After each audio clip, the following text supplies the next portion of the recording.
Hi, it's Nige from Mackmyra Whisky, back on the Whisky Advent Calendar Christmas movie train. It's December the 2nd, so it's our second movie, second whiskey that we'll be going through today. Thank you for those of you who watched yesterday's. If you haven't seen it yet, go back and give it a go. And as always, do not forget to like and subscribe to the channel. Today I'm going to be doing a movie that I've never watched before, The Polar Express, which is far older than I actually realised. I thought this film was like 5 or 6 years old. Turns out it's 20 years old, starring Tom Hanks, playing multiple roles because it's an animated film.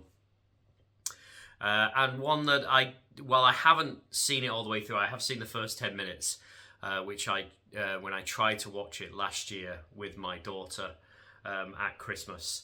I was so sick of watching Frozen that I needed to find something else to watch, and so I put this on thinking, animated film, set at Christmas, perfect. And then 10 minutes in I realised that it's about a little boy who is having doubts about whether Santa is real or not.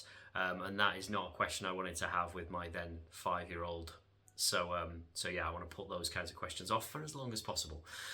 So I'm going to be watching it on my own while drinking a little bit of whiskey. Other than that basic first 10 minutes, I don't really know anything else about the film.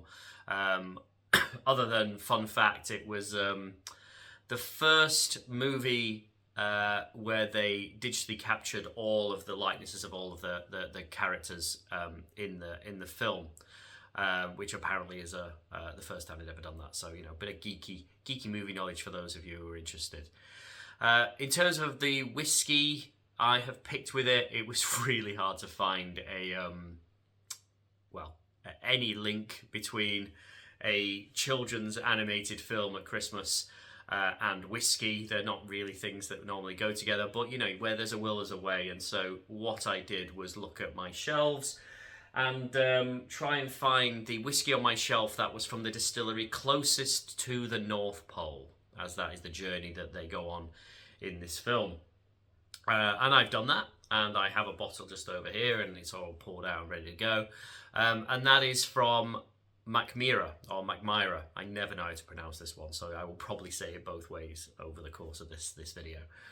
And yes, those of you who know that Mackmyra is in Sweden, and you will also know that Sweden is not really that near to the North Pole at all, but I can only work with what's on my shelves. So, you know, if anyone's got whiskey that's closer to the North Pole, by all means send it over and I'll give it a try. But for now we are going to be going with Swedish whiskey. And this one I'm really excited to drink. I would say try. I've already tried it quite a bit, so I know what it's like. I do very much enjoy it. It's not one of the core range bottlings. Similar to yesterday when I had an independent bottling of Tullibardine. Today I'm having a private bottling.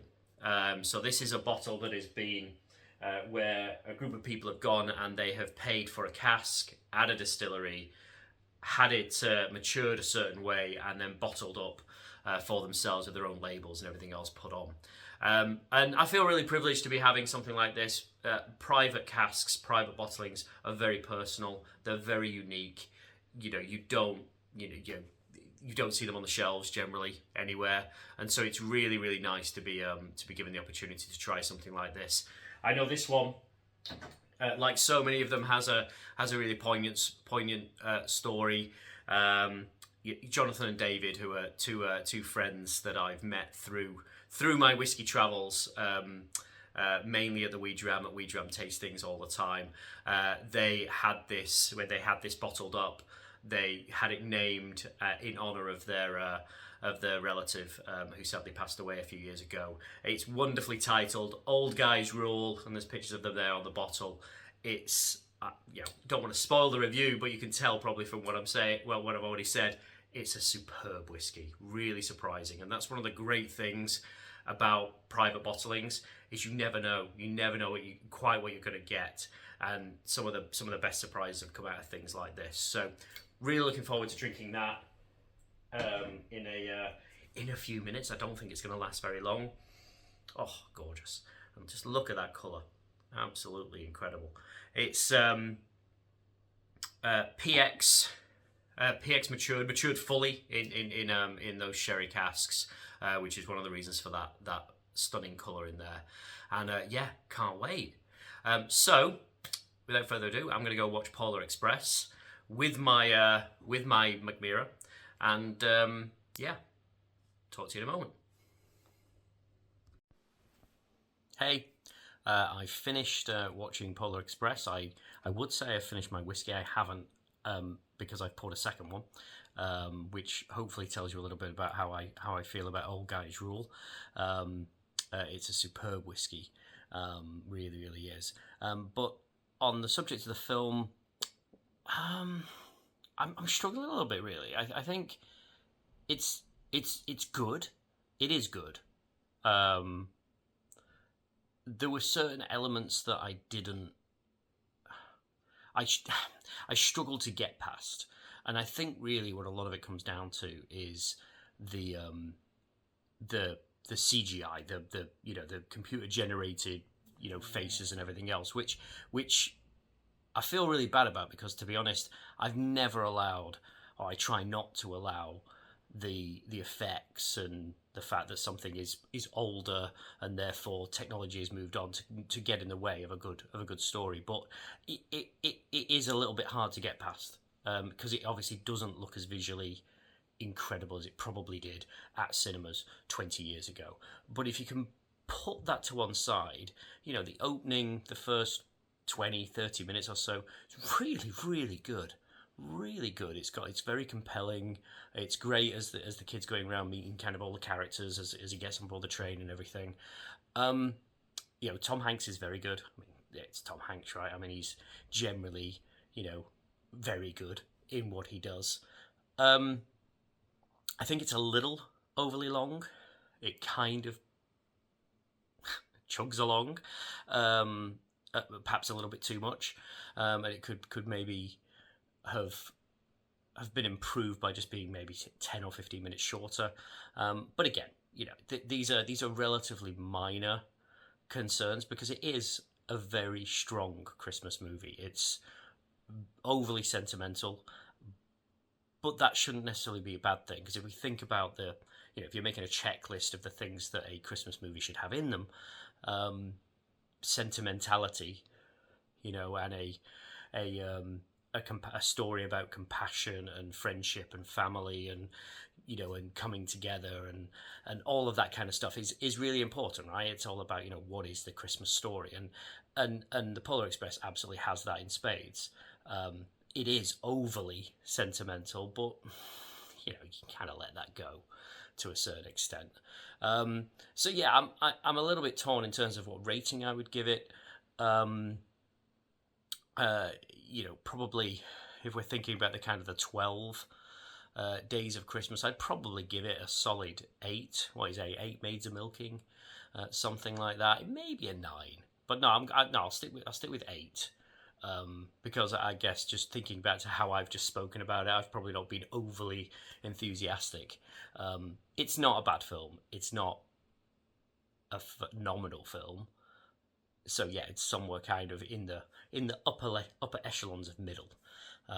Yeah, we'll kind of say that. We'll stick with that. The whiskey, like I said, I've poured a second one because it's really nice, and I'm feeling bad now about pouring a second one because there's not that much of it left, and that is the most depressing thing about private bottlings, is that when it's gone, it's gone. And even more so right now when you think about something like Mackmyra, because as a distillery they are closed. Doesn't look like it's going to get a reprieve. They've been closed now for a few months, having gone into administration back in the summer. So that is quite sad. Interestingly about this, the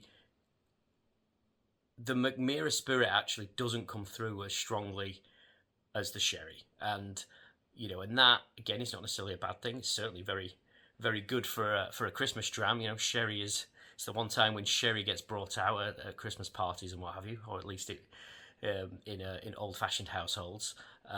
it is a complete sherry bomb, and it is very, very nice because of that. You know, it really does overpower the overall spirit. Again, not in a bad way at all, in a really, really good way. I'd go as far as to say this is probably one of the best Mackmyras I've ever had. That's no disrespect to the distillery. They've made some great drams over the years, but this is something else. It really is quite impressive. Little light on the finish, but not necessarily in a bad way. Because honestly, I'm still getting those intense, fruity, sherry, notes all the way through. That sweetness that comes as well with a PX. So yeah, what would I give this out of 10? Yeah, almost certainly a 9. At the maybe even a 9.5. It's a really, really good dram, and it's just a very big shame that you can't go to the shop and buy one. But if you know me, if you know where I live, then I'm sure at some point, if I haven't finished the bottle off, I may well offer a dram if you ask nicely. So yeah, there we go. We'll leave it there. Thank you again for watching. Please do, I'll keep saying it, like, subscribe, all that fun stuff that we have to say, and yeah, I'll see you all again tomorrow for the next film, which I've forgotten what it is, but it is written down on the list somewhere. Clearly, I'm enjoying this whiskey a little bit too much because I cannot remember. Okay, thank you very much.